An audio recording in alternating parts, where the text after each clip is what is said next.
The length of time that you spend in post-crash survival depends to an extent on the effectiveness of your signals. Important facts to remember when signaling are: know how to use the signaling device. Have signals ready for quick use. Use them in a manner that doesn't jeopardize safety. Knowledge is the key to effective signaling. Knowledge not only of the signaling devices provided in your kits, but also knowledge of how to construct improvised signals. Most signaling devices have instructions posted on them. Read these instructions well in advance of actual equipment use, and, if possible, practice with your equipment. Signaling devices, for our general purpose, are divided into 4 different categories. Pyrotechnics, those that use fire or ballistics. Electronic, radios, electronic locator transmitter, or strobe light. Improvised, made from other items. Smoke and fire. Pyrotechnics is a fancy way of describing flares. Flares that can be purchased on the open market are usually very effective. Since you may be dealing with fire and ballistics, personal safety is of the utmost importance. Flares are typically divided into 3 categories: smoke, fire, or ballistic. The effectiveness of the smoke-type flare is dependent on wind. High winds will cause the smoke to disperse. Foliage. This could trap the smoke in brush and trees. To combat problems with wind, keep the flare low to the ground and the wind to your back. When dealing with foliage, get into a clearing to use the flare. Another problem with a smoke flare is its tendency to externally burn. This is a problem found mainly with older flares. If you activate the flare and you notice flames coming out, either tap it lightly on the ground or douse it in water momentarily.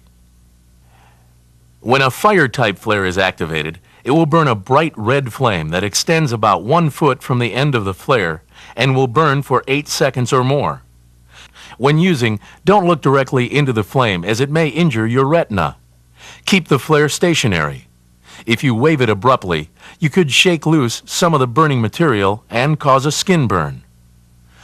Another readily available type of flare is the ballistically launched flare, which can reach an altitude of 200 to 1,400 feet when launched. The flare may either burn from the time it is launched, or it may not burn until it reaches peak altitude, where it bursts into a flare that burns for about 10 seconds. When using this type of flare, be very careful. When loading a flare into the launcher, always grasp it by the sides.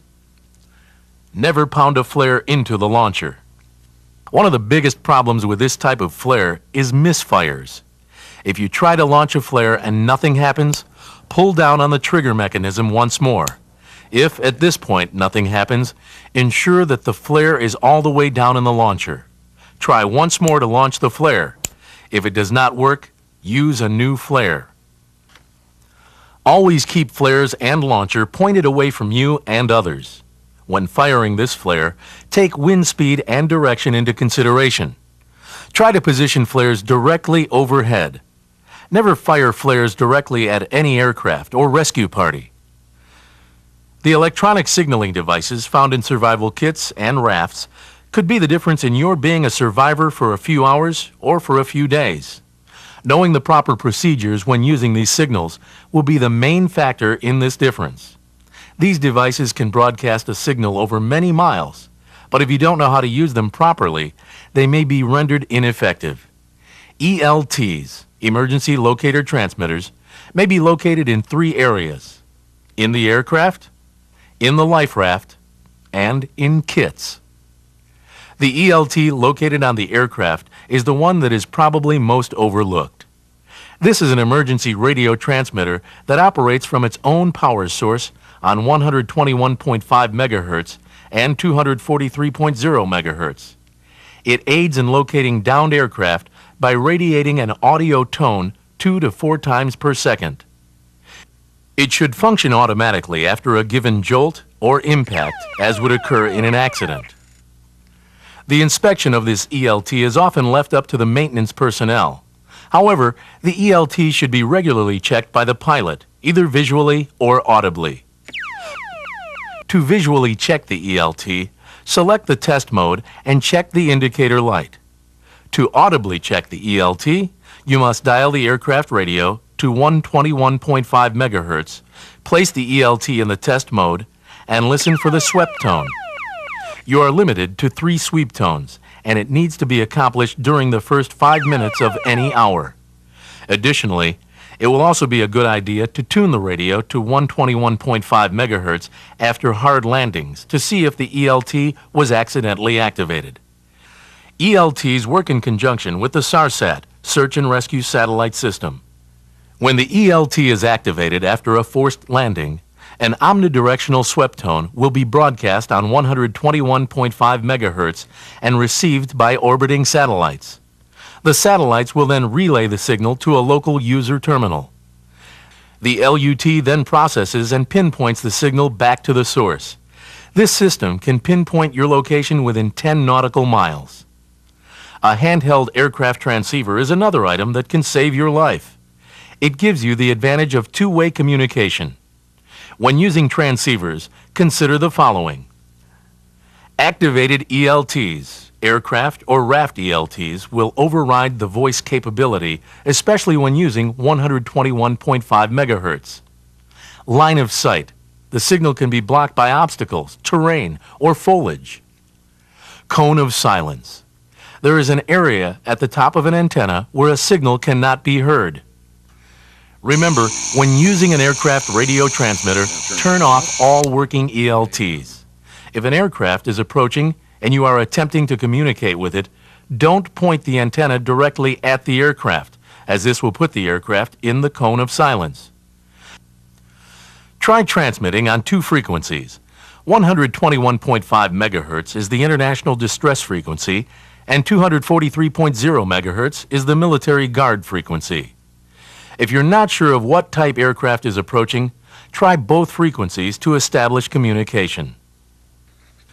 The aircraft's radio may still function even after the crash.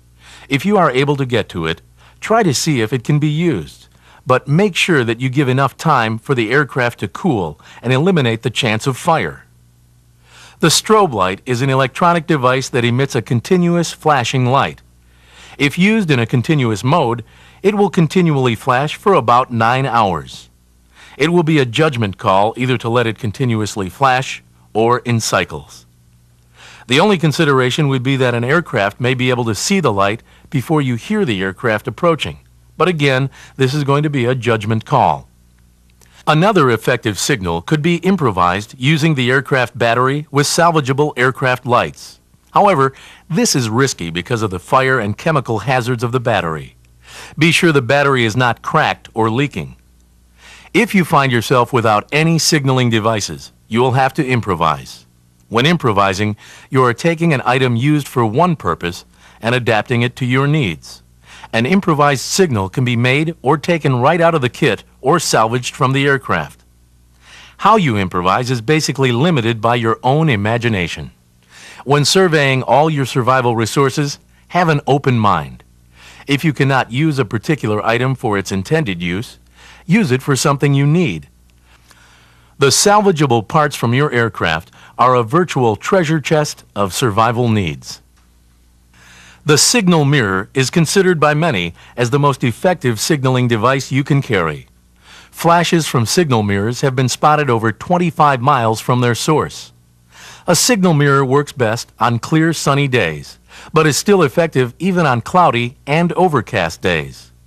Even if you don't hear an aircraft approaching, you may still want to make sweeping motions just over the horizon. You never know. It could work. If you don't have a signal mirror, improvise. The hologram on a credit card, a CD, the aluminum skin of the aircraft, all can be effective. When using smoke and fire as signal, you must consider the type of environment you are in. When dealing with fire as a signal, it is apparent that it must be out in the open. As a general rule, 3 fires in the shape of a triangle, 100 feet apart, is a sign of distress. 3 fires in a straight line along a creek or river are also an international distress signal. But any fire out in the open will be just as effective. An old signaling trick is to torch a lone evergreen. Find an evergreen that is isolated from the group. Basically, what you want to do is to build a bird's nest of tinder on one of the lower boughs. When you hear an aircraft approaching, light the tinder and stand back. When using smoke, your primary consideration is to contrast smoke with the environment. Also keep in mind that smoke is most effective on calm, clear days. In light or snow-covered environments and on cloudy, overcast days, use black smoke. In a dark or forested area and on clear days, use white smoke. To produce a black-type smoke, you should burn coniferous trees such as evergreens, any petroleum product, JP4, hydraulic fluid, oil, any rubber or plastic-based items such as tires.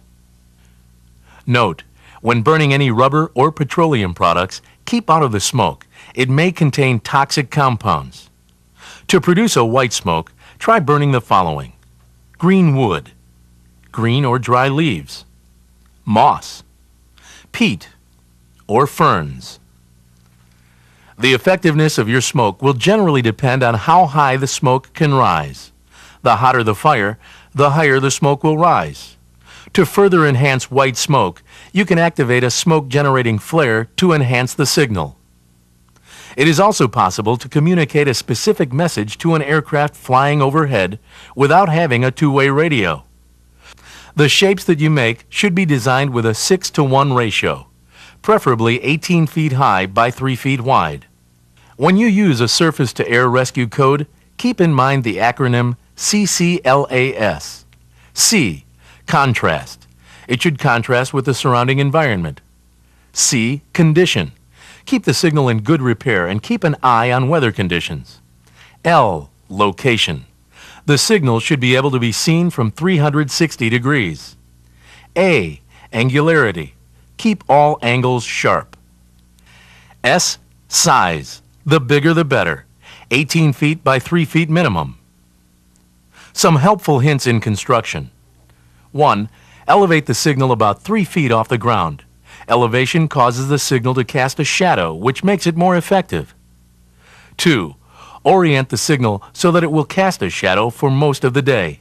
East to west is best. 3. Keep all vegetation stamped down immediately around the signal. It will make the signal look even bigger. In snowy areas, simply stamp out any letter of the alphabet. Lining it with pine boughs or green vegetation will also enhance the signal. Here are some basic considerations for signaling in specific regions. Tropics. In the tropics, set up fires and other signals in natural clearings and along edges of streams. Signals under dense growth won't be seen. Transceivers are your best method to signal. Carry an extra handheld unit. 2. Desert. You can make a good improvised flare with a can filled with sand and soaked with petroleum. Light the mixture carefully. Add additional petroleum to produce a thick, dark smoke. If you can find brush in the area, gather it in piles and have it ready to light when an aircraft is heard. Smoke is best used for day and fires for night. The mirror is a very effective desert signaling device. Practice with it. 3. C. Remember to get your ELT activated as soon as possible. Use only one at a time. Practice signaling with the mirror from the raft. Some raft paddles are coated with a material that reflects searchlights and sunlight. Be sure you can find, identify, and use flares in the dark. Use sea dye markers only during the day. Don't use them during rough seas. In calm waters, they will remain conspicuous for up to 3 hours. At night, use any light source for a signal. Flashlights, chem lights, strobe lights, and LPU lights may attract attention. Signaling devices and techniques available for use are numerous. The key to using them effectively is to practice. Practice before you are in a survival situation, not following it. With a few resources and a good imagination, you can master signaling and expedite your own rescue.